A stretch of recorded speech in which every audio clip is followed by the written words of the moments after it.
Untuk tersangka rekan-rekan itu berinisial PA dengan kelahiran di Ujung Pandang tanggal 13 Desember 1978, jenis kelamin laki-laki, dan wira swasta. Alamat seperti yang saya sampaikan tadi. Kronologis kejadian pada hari Jumat tanggal 14 Mei 2021 pukul 01.00 WITA di Kompleks Keuangan di 59 RT 001 RW 004 Kelurahan Karangkuan, Kecamatan Penakukan, Kota Makassar. Tersangka atas nama FA diduga telah melakukan kekerasan fisik terhadap korban yang bernama SC, ya, Pam apoteker, yang merupakan istri sahnya dengan menggunakan tangan kanannya meninju atau memukul bagian dahi dengan lengan sebelah kanan korban sebanyak 5 kali.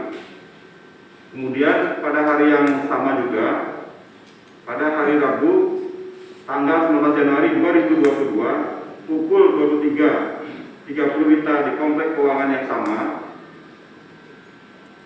tersangka diduga juga melakukan kembali kekerasan fisik terhadap korban Ahmad Fahri Fosan yang merupakan anak kandungnya dengan memukul anak korban dengan menggunakan benda mainan anak-anak dari plastik yang berwarna biru. Ini yang sebagai bukti tersangkanya, alatnya, ya.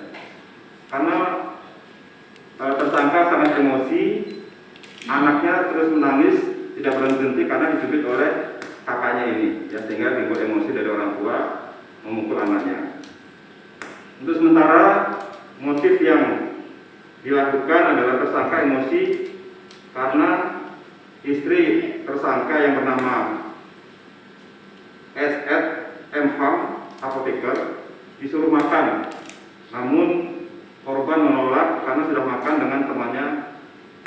Begitu pula juga tersangka emosi terhadap anaknya dengan melakukan pemukulan dengan tongkat karena emosi anaknya yang paling kecil menangis karena dicubit oleh kakaknya.